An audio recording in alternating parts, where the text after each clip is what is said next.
Amigos e amigas do Papo.com, hoje o programa está especial. A gente trouxe 3 economistas para conversar com vocês sobre um assunto que é muito importante. As previsões de inflação, de juros, de câmbio, para onde vai a economia brasileira e como é que isso afeta o dia a dia de cada um de nós, que estamos aqui olhando o noticiário tentando entender se a taxa de juros vai subir, vai cair, se a inflação vai para cima ou para baixo. E para isso nós convidamos Carla Agenta, economista-chefe da CM Capital, Gustavo Cruz, estrategista da RB Investimentos, e Alexandre Lohmann, economista-chefe da Constância Investimentos. Bem-vindo ao Papo.com.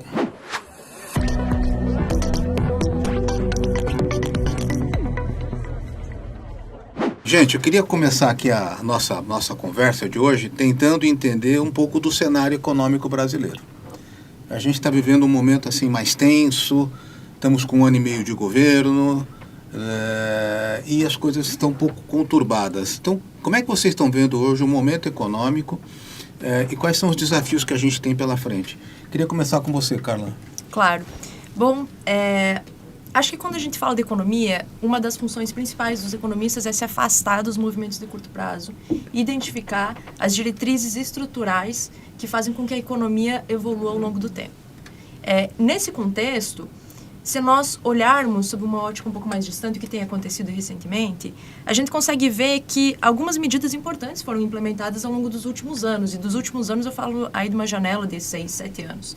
Nós tivemos uma reforma trabalhista, que é ainda muito difícil de identificar os efeitos que ela produz sobre a economia. Nós tivemos recentemente uma reforma tributária, cujas diretrizes estão sendo, inclusive, limitadas, né, e decididas nesse momento. Nós tivemos uma reforma da Previdência, que é absolutamente importante para a sustentabilidade do Estado. Além disso, as agências de rating internacional começaram a olhar com os outros olhos para o país. Nós tivemos a independência do Banco Central aprovada. Então, hoje, existe uma instituição que pode buscar um nível de atividade sustentável, mais elevado, e acompanhando uma inflação igualmente mais positiva, né, que tem impacto direto na vida das famílias. Isso é muito importante. Economia, a gente não pode esquecer que a gente está falando da vida das pessoas. Então, eu acredito que numa janela temporal um pouco mais longa, os movimentos recentes eles foram bastante positivos. Conjunturalmente falando, que é o que vai girando em torno dessa estrutura, parece que nós estamos passando por um período que é bastante desafiador. Isso porque nós temos, na esfera internacional, uma conjuntura que ela penaliza os países em desenvolvimento. E o Brasil acaba sendo sempre um dos mais visados, tanto para fluxos positivos como para fluxos negativos. E é justamente essa janela que a gente está atravessando nesse momento, com uma depreciação do real muito significativa frente ao dólar, com incógnitas em relação ao que pode acontecer em termos de taxa de juros, né? Com desconfianças em termos de dinâmica internacional, nível de demanda internacional e o respaldo que isso tem sobre a nossa balança comercial, que é uma das forças mais expressivas que a gente tem aqui no Brasil. Então, acho que, em linhas gerais, fazendo um grande resumo do que eu trouxe até aqui, os movimentos que foram realizados nos últimos tempos foram positivos. Nós temos ainda fatores muito positivos permeando pela economia brasileira, com um nível de atividade mais elevado, uma inflação mais baixa, mas o momento conjuntural, principalmente internacionalmente falando, ele não é positivo e isso reverbera sobre os ativos do mercado financeiro, que tem assustado em linhas gerais. Você está mais otimista, então, com o cenário? Eu não diria mais otimista. Acho que economista nunca pode ser otimista. Eu acho que eu não estou assustada. Acho que esse é o ponto. Gustavo. Bom, eu vejo que, primeiro, obrigado pelo convite, bom falar com todos. Eu vejo que a gente teve esses avanços, como a Carla bem colocou, nos últimos anos, que eles vão trazer cada vez mais reflexos positivos. A gente tem um país que boa parte dele, por exemplo, não tem saneamento básico, que não tem tratamento de água potável para suas casas, e isso tem um reflexo que a gente vai sentir ao longo das próximas décadas. É a criança que fica menos doente, ela consegue aprender melhor, é a mãe que não falta no trabalho porque não tem que levar a criança no hospital, e a mãe não faltando no trabalho é a funcionária que não faltou no emprego, e a empresa consegue ser mais produtiva. E a gente consegue desmembrar aqui em várias reformas que foram aprovadas nos últimos anos. Sobre o contexto internacional e Brasil, eu vejo que tem muito empresário, muito gestor de fundo, que eles acabam sendo extremamente otimistas por conta de um contexto negativo para eles. E isso no qual o Brasil não é a bola da vez. O Brasil ele perde esse espaço que a gente está vendo Índia e México ocuparem no campo de mercados emergentes. O Brasil poderia ser, se tivesse um ambiente de negócios mais claro, se não tivesse tanta mudança jurídica. O empresário vem, faz negócio no Brasil e uma decisão política muda aquilo que ele fez um investimento bilionário de alguns anos atrás. Por isso, a gente perde esse investimento para México e para a Índia e para outros países, algo que é relevante. Quando a gente vê dados de PIB, o Brasil ele bate 16%, 17% de investimento sobre PIB. O que isso significa? Significa que o Brasil está em média 10% a menos do que países emergentes e um pouco a menos até 10%? A menos do que os países emergentes como todos. Se a gente olha para só a América do Sul, a América Latina, a gente também está baixo. O Brasil ele é um dos piores em termos de atração de investimentos. Ou seja, uma crítica que eu tenho é que nos últimos anos a gente viu alguns empresários, alguns gestores trazendo essa sensação de que não, as coisas estão andando muito bem, muito porque a gente estava vendo um ciclo no mercado financeiro de muito resgate em fundo multimercado, fundo de ações, e eles precisam ter um horizonte mais positivo.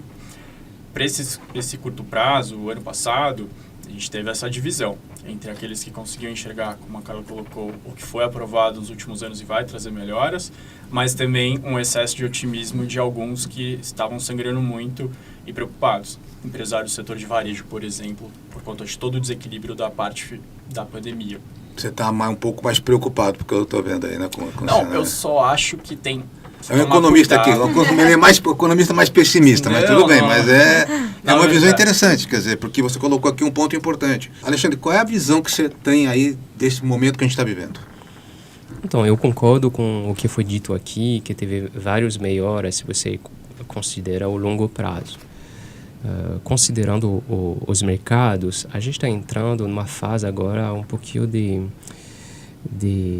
mudança do humor, de perda de confiança, especialmente sobre a âncora monetária e fiscal. O fiscal, a gente já sabe, teve vários gastos feitos pelo governo, teve também a mudança da meta para 2025, e agora o que mudou um pouquinho mais nessas últimas semanas foi a questão da âncora monetária. Teve no relatório Focus, que você mencionou no início da sua intervenção, teve uma alta consistente das expectativas de inflação no horizonte relevante da política monetária, que é mais ou menos 2025. E a gente falou de independência do Banco Central. Então, o Banco Central é independente do governo, né? Em teoria, mais ou menos. Mas ela é dependente, finalmente, das expectativas e da realidade econômica. E a partir do momento que começar a ter uma desancoragem cada vez mais importante das expectativas, o Banco Central ele ficou um pouquinho refém da curva de juros. Numa situação de desancoragem, é muito difícil o Banco Central não entregar o que o mercado pede, porque se você cortar mais o juro que está precificando pelo mercado, aí você entra numa situação que você corre risco de ter uma desvalorização cambial, agravar a desancoragem. Então o Banco Central perde um pouquinho da liberdade de atuação dele por causa dessa desancoragem. E olhando para a curva, agora está precificando quase uma alta de juros daqui a poucas reuniões. Alta de juros? Sim. Já precificando um fim da queda de juros na próxima reunião, de junho, na próxima semana. Na Constância, a gente acha que vai ter uma manutenção da Selic, eu acho que agora é um cenário mais ou menos consensual do mercado. Mas para as próximas reuniões, a curva está precificando uma alta, né? Com quase 50% de probabilidade para daqui a 2 reuniões ter uma alta de juros. Eu acho que ainda é cedo para falar disso.